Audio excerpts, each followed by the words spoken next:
자, 이제 두 번째 강의 시작하도록 하겠습니다.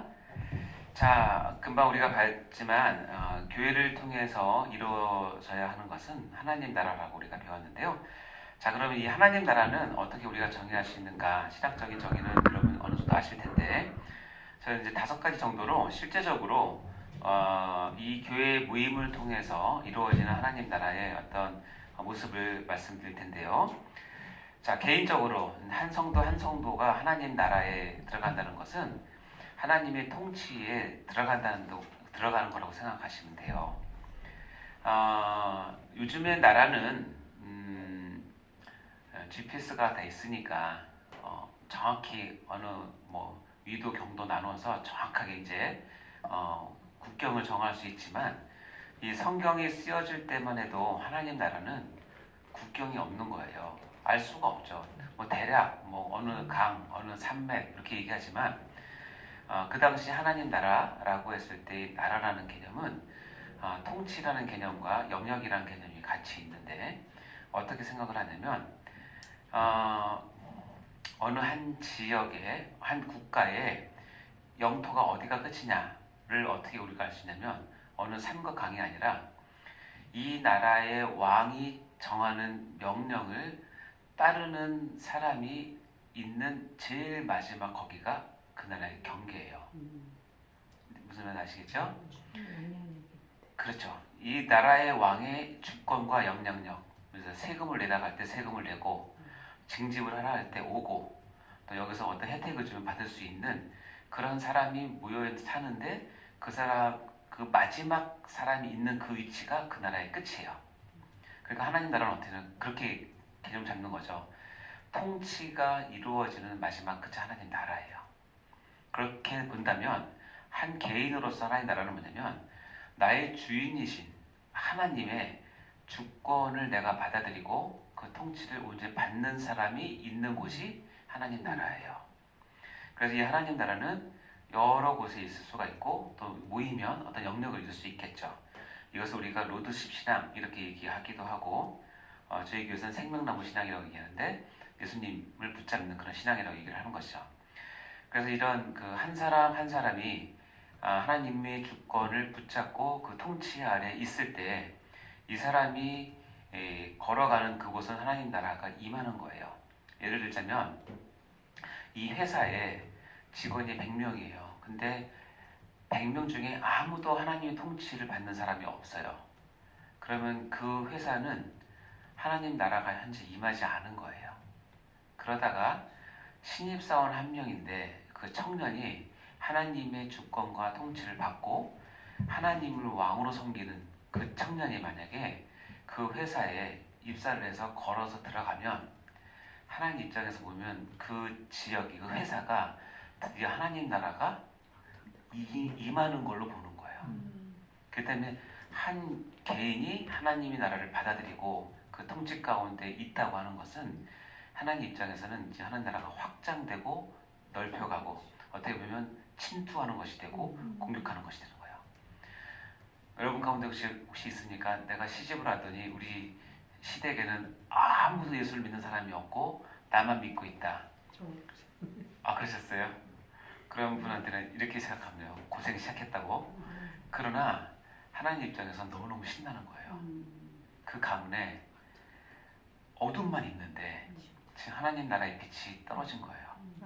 그러니까 그 빛이 얼마나 귀하게 보이겠어요. 반면에 사단은 그 빛을 없애고 꺼뜨리려고 얼마나 나쁜 말로 지랄 발광을 하겠어요. 그러니까 이 하나님 나라의 빛이 한 개인에게 있어서 그 사람이 가는 그곳은 하나님의 주권을 내가 모시고 가는 것이기 때문에, 하나님 입장에서 보면은 거기에 그렇게 원하던 하나님 나라가 이제 임하기 시작하는 거예요. 이것이 단기간에 안 될 수도 있어요. 어떤 경우는 5년, 10년, 20년, 30년 걸릴 수 있지만, 결국 하나님 나라는 그곳을 점령을 하고 이기고 승리하게 되면 하나님은 그 땅을 하나님 나라로 취하시는 거예요. 우리와 함께 기뻐하시는 거예요. 그것이 하나님 나라예요. 그래서 하나님 나라의 개념을 갖고 산다는 것은 얼마나 우리 신앙에 살아있는 그 아주 실제적인 그런 능력이 되는 것인지 몰라요. 아이고. 그래서 금방 얘기했지만 이 공간적으로도 우리가 하나님 나라를 확장할 수 있는 건데, 아까도 얘기했지만 하나님의 통치권이 있지 않던 그곳에 하나님의 백성이 하나님의 주권을 붙잡고 그곳에 들어가게 되면 영역이 확장됐다라고 얘기를 하고, 그리고 실제적으로 다스림의 물리적 공간을 확장시켜요. 이것은 뭐 우리가 보면 선교적인 차원에서도 당연히 그렇고, 예를 들자면 그런 경험들이 많은데, 우리 동네는 다 유흥업소가 꽉 차 있어요. 유흥업소 가서 막 저녁마다 활락가예요. 근데 거기에 한 교회가 들어가서 그 교회가 하나님 나라를 선포하기 시작하고 한 사람 한 사람 바꿔가기 시작하면 몇 년이 지나면 어떻게 되냐면 유흥업소들이 하나씩 문 닫고 거기가 깨끗한 거리가 돼요. 그것이 하나님 나라의 공간적인 실제적 영역의 확장이에요. 그러니까 우리는 그런 전쟁을 해야 되겠죠. 반대도 성립이 돼요. 교회가 그 일을 하지 못하면 어느샌가 교회 옆에 유흥업소 이런 것들이 들어와서 그것이 번성하기 시작해요. 그 교회가 그것을 영적으로 이기지 못하고 성도들도 어떤 능력이 없으면 점점 더 많은 유흥업소들이 들어오고 하나님이 반대되는 세력들이 들어오면 교회가 어떻게 돼요? 나중에는 힘을 잃고 문 닫고 나가게 돼요. 그럼 그 지역은 실제로 빼앗기게 돼요. 이거는 이제 극명하게는 이제 나라 개념에 보면, 예를 들어서 북한, 중국 이런 지금 교회 활동을 공식으로 못 하잖아요. 그럼 어떡합니까? 그런 부분에 있어서는 실제적으로 그런 부분 1907년에 평양 대부흥이 한반도 전체를 휩쓸어서 그 평양을 동방의 예루살렘이라고 부를 정도로 전 세계 사람들이 깜짝 놀랄 그 성령의 대부흥이 있던 것이 평양이에요. 근데 그게 불과 40년, 50년이 지나서는 거기가 김일성이 잡고 교회를 다 발사시키잖아요. 그런 속에 있는 내용들이야 뭐 우리가 다 알 수는 없지만, 이와 같이 실제적으로 하나님 나라의 통치를 빼앗기면 그 지역을 빼앗기게 돼요. 그렇기 때문에 우리가 지역 교회를 섬기는 여러분으로서는 여러분 지역을 하나님의 나라가 임하는 통치 영역으로 확보하는 것은 굉장히 중요합니다. 그래서 나가서 전도하는 것, 그리고 주변 사람들을 전도해서 하나님의 백성으로 데려오는 것 굉장히 중요하죠. 이런 것들이 이제 공간적 의미에서 하나님 나라에 이루는 것입니다. 그 다음에 시간적으로 보면 우리가 한 시대를 이렇게 단면으로 잘라서 이렇게 딱 볼 수 있지만, 하나님 나라는 대와 대를 이어서 계속 이어지는 특징이 있습니다. 하나님 그것을 반드시 원하시고, 아브라함을 축복할 때도 자자손손 대대 축복하셨고, 다윗 언약도 그렇고, 하나님께서 우리를 축복하실 때는 하나님의 그 통치를 받는 세대가 이어지는 것을 굉장히 중요하게 생각하세요. 따라서 교회에서 교회의 다음 세대를 세우고 양육하고 신앙 교육하는 것은 예배만큼이나 굉장히 중요한 일이에요. 왜냐하면 우리는 이 한 시대를 살고 가지만 교회는 영원하기 때문에 우리가 다음 세대를 준비하지 못하면, 아까도 마찬가지로 하나님의 나라를 받아들이지 않는 사람이 점점 없으면 당연히 힘을 잃게 되고 공간을 빼앗기게 되고 교회는 문 닫게 됩니다. 그럼 그 지역은 다시 암흑시대로 돌아갈 수밖에 없는데, 그것을 막아준 게 뭐냐면 대를 이어서 교회 세대를 세우고 양육하는 것이 중요합니다. 이것이 하나님 나라의 시간적 관점에서 중요한 거예요.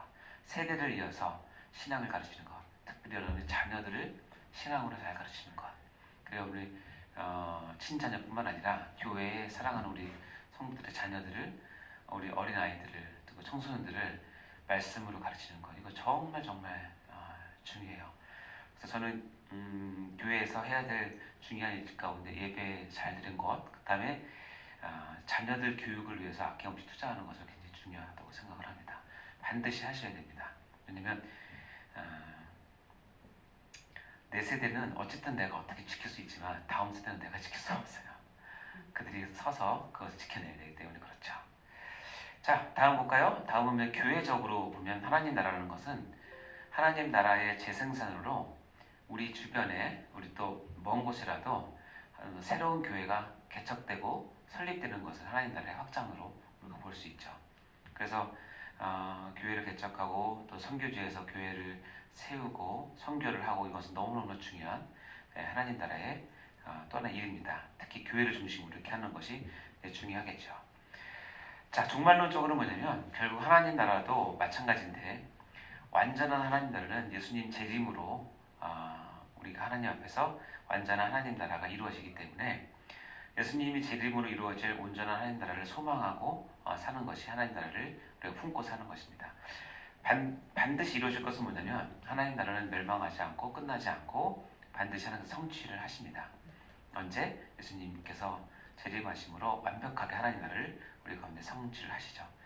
자, 이런 5가지 관점에서 본다면 우리가 교회를 통해서 이루어지는 하나님 나라는 이렇게 우리가 볼 수 있습니다. 자, 이제 교회와 하나님 나라의 관계를 우리가 봤는데 결국 교회는 하나님께서 세우신 아주 가장 중요한 신적 기관이고 하나님 구원의 그 핵심인데 그것을 세우신 이유는 뭐냐면 하나님 나라를 세우기 위해서였다는 것을 꼭 기억하시기 바라고요.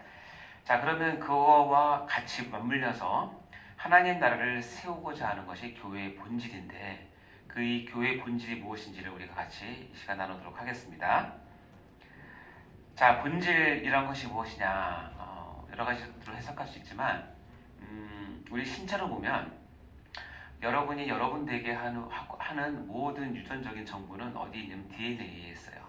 그리고 진이라고 얘기하는데 염색체 안에 여러분이 되게 하는 모든 유전적인 정보가 다 있습니다. 그래서 그것을 통해서 한 사람 되게 하는 것인데 그것을 DNA를 본질이라고 얘기를 하죠. 이 본질은 조금만 어긋나도 의학적으로는 조금만 어긋나도 치명적인 결과를 갖게 돼요. 예를 들어서 나는 사람의 유전자를 다 갖고 있는데 오랑우탄과 나와의 이 DNA 차이점은 1, 2%도 안 돼요. 1, 2%도 안 돼요. 조금만 학교도 안 돼요. 그리고 더 그런 건 이제 우리가 안타까운 건 뭐냐면 유전병이 있어요. 유전병. 특히 이제 아이가 태어났을 때 선천적 기형이 있던 아이 있잖아요. 마음이 아픈데 그런 아이들 유전자를 하면 유전자 전체 가운데 전체가 아니라 유전자 한 줄 가운데 그 염기 서열이 한두 개만 바뀌어도 그게 그래서 이제 뭐 신체에 불구가 온다거나 정신에 안 좋다거나 이렇게 정말 이 본질은 잘못 건드리면 그 본질이 잘못 건드림으로 인해서 나타나는 현상은 너무나 치명적이에요. 교회의 본질이라고 하는 것은 뭐냐면 이거는 내가 있어도 되고 없어도 된다는 뜻이 아니라 우리 몸을 본다면 우리 DNA가 온전해야 온전한 사람으로 우리가 상을 하듯이 조금만 DNA 손상이 오면 우리가 금방 암도 될 수 있고 기형도 될 수 있잖아요. 교회도 마찬가지인데 본질이 정말 중요합니다. 근데 이 본질이 무엇인지를 시간 같이 나눠보도록 하겠습니다. 자, 이제 본질이 무엇인가를 우리가 알려면 여러 가지로 설명할 수 있겠지만 저는 이제 2가지를 가지고 여러분께 질문을 던질 텐데 자, A라는 질문인데 교회를 생각하면서 이 교회는 누가 어떤 목적으로 모이는가라는 질문과 또 하나의 질문 B는 뭐냐면 교회를 생각하면서 누가 어떤 목적으로 모이게 했는가라는 질문 2개가 있다면 여러분 생각에는 어떤 게 교회의 본질에 가까운 질문일까요? 권사님은? 어떤 목적으로 모이게 네, 여기는 다 B입니까? 우등생들. 자, 정답을 공개하겠습니다. 두두두두. 네, 맞습니다. 교회의 본질에 가까운 질문은 B입니다. 근데 왜 A와 B는 어떻게 보면 단어 한두 개 차이이긴 하지만 이것은 교회의 본질을 붙잡고 있느냐, 붙잡지 못하고 있느냐를 가름하는 굉장히 중요한 질문인데 하나씩 보도록 할까요? A라는 질문은 누가 어떤 목적으로 모이는가가 교회의 본질이다 생각을 하고 교회에 모이는 사람과 B는 뭐냐면 누가 어떤 목적으로 모이게 했는가를 가지고 모이는 사람은 이렇게 차이가 난다는 거예요.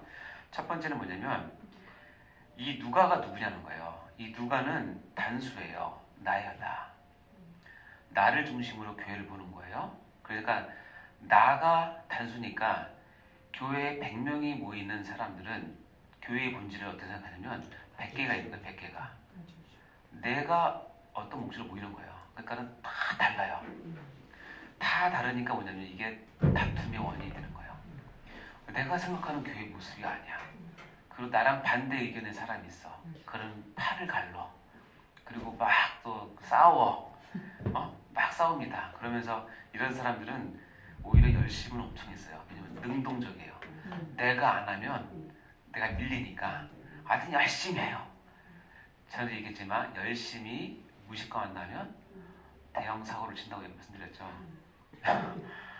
차라리 그런 분들은 열심히 없는 게 나을 수도 있어요. 그 입장에서. 왜냐면 누가 어떤 목적으로 모이는 거는 나라고 하는 각자가 교회에 거는 기대와 교회를 생각하는 게 다 다르기 때문에 좋을 때는 좋아요. 그러나 결정적인 어떤 일이 있을 때는 다 목적과 존재의 본질이 다르기 때문에 다툼의 원인이 돼요. 그래서 이렇게 하는 것은 교회의 본질이 아니에요. 그러나 B를 볼까요? 누가 어떤 목적으로 모이게 했는가 할 때 누가가 누구예요? 하나님이에요.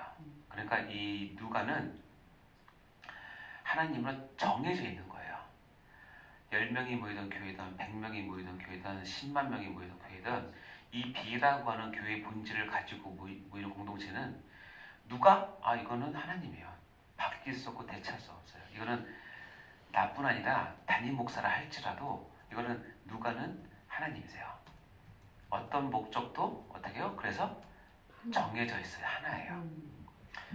10,000명 모이는 교회도 목적은 하나예요. 누구냐면 하나님이 정했기 때문에 분명해요. 그래서 다툼이 없어요. 그래서 이 B를 갖고 있는 교회의 본질을 갖고 있는 사람은 어떻게 보면 수동적이에요. 근데 제가 이렇게 해보니까 우리 신앙에 수동과 능동은 항상 필요합니다. 그러나 첫 출발은 반드시 수동이어야 하고 철저한 수동이 완벽하게 나에게 적용됐을 때 그때 나오는 능동이 진짜 능동이에요. 순서가 바뀌기 너무 쉬워요. 왜냐면 마음도 급하고 욕심도 있고 내 생각이 있기 때문에 내가 막 능동으로 하는데 능동으로 열심히 하는 사람들 결국은 뭐냐면 수동이 안 걸려요. 그러면 얘기했지만 대형 사고를 치기 때문에 일단은 우리는 늘 먼저 수동으로 생각하셔야 돼요. 그게 안전하고 바른 거예요. 이렇게 수동을 하고 있다가 하나님께서 감동을 주실 때는 다른 사람이 흉내낼 수 없는 능동으로 하시면 돼요. 자, 그러니까 A라고 하는 것은 어떻게 돼요? 주도권이 나에게 있는 거예요. 각자에게 있는 것이고 B는 뭐예요? 주도권이 하나님께 있는 거예요. 이 두 개의 차이는 엄청나게 큰 차이입니다. 그래서 A라고 하는 교회의 특징은 뭐냐면 다들 자기가 원하는 것이 있기 때문에 교회 전체 분위기도 뭐냐면 우리 교인들이 원하는 것이 무엇인지 늘 관심이 많아요. 우리 교인들이 뭘 원하지? 지금 우리 교인들이 바라는 게 뭘까? 뭘 채워줘야 사람들이 더 잘 모일까? 뭘 해줘야 사람들이 기뻐할까? 이런 것에 그래서 구성원이 원하는 것을 이루는 쪽으로 교회가 자꾸 활동을 해 나가요. 그러나 B는 뭐냐면 하나님께서 어떤 목적을 정하셨기 때문에 하나님께서 지금 뭘 원하시는지 민감해요. 그때 다 거기 초점이 맞춰져 있어요. 그래서 하나님께서 결국 원하시는 것을 이루세요. 두 개는 큰 차이가 있죠? 메시지조차 강당에서 떨어지는 메시지조차도 A라고 하는 교회는 뭐냐면 메시지도 구성원이 원하는 것에 맞춰서 나아가요. 그래서 목사님도 메시지 선택할 때 우리 교인들이 뭘 듣고 싶어 하는지 늘 관심이 많아요. 그러나 이것은 옳은 것은 아닌 것 같습니다. B를 보면 뭐냐면 메시지는 하나님이 명령하시는 것들이 나와요. B 교회의 담임 목사님은 늘 어떤 생각하냐면 하나님께서 지금 우리 교인들에게 무슨 말씀을 하고 싶은지 늘 관심이 있어요. 그래서 그 말씀을 받아서 선포를 합니다. 그럼 청중들은 그것을 받아서 선택을 하면 됩니다. 내가 담임 목사님을 통해서 들은 하나님의 저 말씀을 내가 순종할 것인가? 아니면 나는 못한다, 불순종할 것인가? 청중들이 선택을 하는 거예요. 그리고 그 책임은 본인들이 지겠죠. 그러나 교회 전체의 메시지 흐름이 하나님 중심으로 하나님께서 우리 교회를 향하신 말씀을 받아서 같이 공유를 하면 그것만큼 힘이 있고 그것만큼 능력 있는 것은 없습니다. 메시지 성격이 달라요. 심지어는 이렇게 됩니다. A라는 교회는 뭐냐면 자기 공동체, 자기 무리의 목적을 위해서 하나님도 능히 희생시킬 수 있어요. 하나님 그렇게 말씀하시지만 우리 교인들은 지금 교회 짓기를 원해요. 하나님은 그렇게 원하시지만 우리 교인은 이걸 더 좋아해요. 하나님 좀 참아주셔야 되겠네요. 하나님을 희생시킵니다. 그러나 B는 뭐냐면 하나님의 목적이 정해졌는데 그 목적을 이루기 위해서 한 개인이나 한 가정이 희생할 것을 얘기하고 희생할 것을 당연히 생각을 하고 그것을 독려합니다. 그렇다고 가정을 파괴한다는 뜻은 절대 아니니까 오해하지 마세요. 다른 거예요. 다른 거. A라는 거는 무리의 목적을 위해서 하나님의 뜻, 하나님의 말씀, 하나님께서 세우신 계명이 무시되는 것이고 B는 뭐냐면 하나님께서 세우신 목적을 위해서 한 개인이 철저한 헌신과 희생을 할 준비가 되어 있는 거예요. 재밌는 건 이런 교회에서 그 개인과 가정이 나중에 훨씬 더 큰 복을 받고 쓰임받게 됩니다. 그래서 이제 하나님조차도 A는 뭐예요? 하나님조차도 구성원을 위해서 도와주시는 분으로만 계셔야 돼요. 여기서 더 넘어서면 하나님의 위치도 흔들려요. 하나님 거기까지 우리 도와주는 거기까지만 하셔야지 그 이상 우리는 안 됩니다. 정그러지 우리 당해옵니다. 이렇게 나오는 거예요. 제가 웃으면서 얘기하지만요. 이게 참 마음 아픈 얘기입니다. 그러니까 A라는 교회는 하나님이 우리의 경배 대상이 아니라 아주 능력 있는 우리 도와준 헬퍼 알라딘의 진이 정도로 여기고 그 능력을 마음껏 활용해서 교회의 세력을 넓히고 교회를 키우는 것을 목적으로 합니다. 그래서 아까 얘기했지만 에클레시아 자체에 만족하기 때문에 바실레가 이루어지지 않는 에클레시아는 하나님께서 언제든지 촛대를 옮긴다고 계시록에 되어 있습니다. B는 교회는 뭐예요? 하나님을 일을 위해서 성도가 필요한 걸 깨달아요. 그래서 B 교회는 뭐냐면 하나님의 일이 있는데 실은 일꾼이 적거든요. 그러니까 B 교회의 특징은 뭐냐면 하나님의 일들을 이루기 위해서 일꾼이 부족하다. 일할 일꾼이 부족하다. 그래서 사람을 키우는 것에 매진해요. 훈련시키고 양육시키고 그래서 제자 삼고 해서 하나님 나라의 일을 위해서 같이 협력할 수 있는 그 동역자들을 많이 만드는 것에 매진하는 것이 B교회의 특징이에요. 사람을 굉장히 귀하게 보죠. 왜 귀하냐면 그 사람 자체도 귀하지만 이 사람이 나와 함께 하나님의 일을 하기 위해서 귀하다고 고백을 하는 겁니다. 자, 이렇게 되면 당연히 A라고 하는 것보다는 B가 하나님의 본질을 붙잡고 있는 교회죠. 자, 그럼 이 던져진 질문에 A와 B, 당연히 B가 하나님의 본질, 교회의 본질을 붙잡고 있는 교회입니다. 여러분은 어떤 마음을 가지고 계십니까? 자, 그러면 이제 교회의 본질을 이제 감을 잡았으니까 교회의 본질에 대해서 좀 더 보도록 하겠습니다. 교회의 본질, 그럼 교회는 그럼 이 본질을 붙들고 무엇을 해야 하느냐예요. 무엇을 해야 되냐. 이런 교회의 본질, DNA를 가진 교회는 세상 속에서 무엇을 해야 교회의 본질을 붙잡는 그런 교회와 성도가 될 것인가. 자, 이 그림은 여러분 잘 보시지만 A가 여러분이라고 생각해 보세요.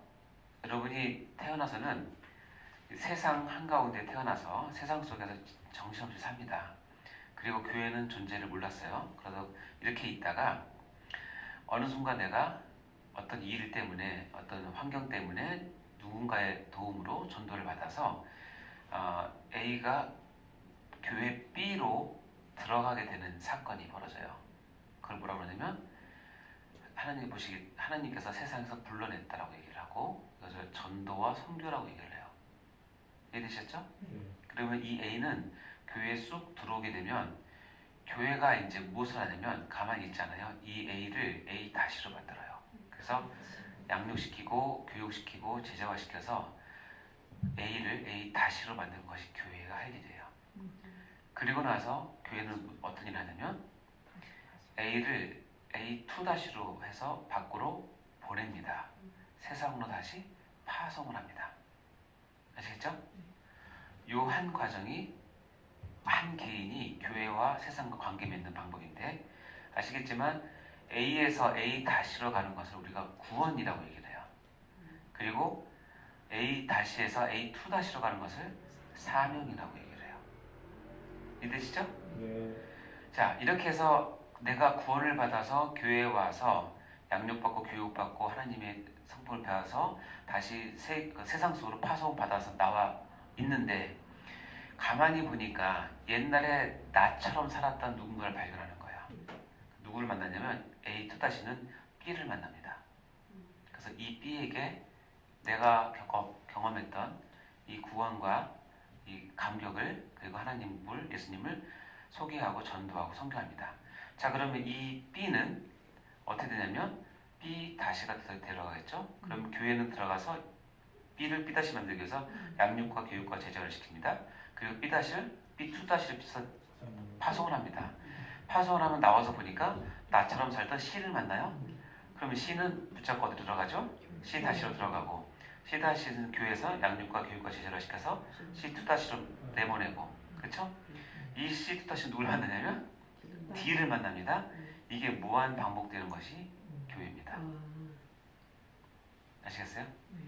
이것이 무한 반복되는 것이 2000년 동안 해왔던 교회고, 이것이 교회가 본질을 가진 교회가 해야 될 일이고, 이거를 다른 말로 어떻게 표현하면 사도성이라고 얘기합니다. 사도성. 교회의 본질은 사도성이라는 말로 우리가 대표를 할 수 있는데, 교회가 세상 속에서 해야 되는 일은 두 가지예요. 뭐냐면 누군가를 불러내는 거고, 불러낸 사람을 우리가 신학적인 용어로 구원받았다라고 얘기하고, 이 구원은 특권이자 은혜예요. 그리고 이렇게 구원받은 사람을 양육과 교육을 통해서 제자화를 시킵니다. 그리고 이 사람을 다시 보냅니다. 어떻게 보내냐면 사명을 부여해서 보냅니다. 이것을 사명이라고 얘기하고, 사명은 책임과 의무예요. 교회의 DNA는 뭐냐면 이 두 가지가 같이 있는 거예요. 불러냄과 보내심, 구원과 사명, 특권과 책임, 은혜와 의무가 같이 있는 것이 교회의 DNA 본질이에요. 이거를 뭐라고 얘기하냐면 이 대를 이어서 하는 것을 사도성의 계승이다 라고 이야기를 하는 것입니다. 요한복음의 예를 들자면 이겁니다. 보세요. 요한복음 제일 앞에 1장 12절을 읽어볼까요? 시작. 영접하는 자, 곧 그 이름을 믿는 자들에게는 하나님의 자녀가 되는 권세를 주셨으니, 자, 우리가 예수님을 믿으면 하나님의 자녀가 되는 권세, 특권을 받게 되고 구원을 받게 되고 은혜를 받게 돼요. 그러다가 요한복음 20장 끝줄을 가면 21절에 이렇게 얘기합니다. 이렇게 된 구원과 특권을 받은 이 사람들을 20장 21절 읽어볼까요? 시작. 예수께서 또 이르시되 너희에게 평강이 있을지어다. 아버지께서 나를 보내신 것 같이 나도 너희를 보내노라. 여기 뭐 어떻게 돼요? 네, 아버지께서 나를 보내신 것과 똑같이 나도 너희를 뭐한다? 보낸다. 그래서 자녀가 되는 특권도 없고 어떻게 해요? 사명을 받고 보냄을 받는 것, 이 두 가지가 같이 있는 것이 교회의 본질입니다. 사도성의 계승이라고 얘기를 합니다. 자, 이어서 이제 세 번째 강의에서 더 진행하도록 하겠습니다. 잠시 후에 뵙겠습니다.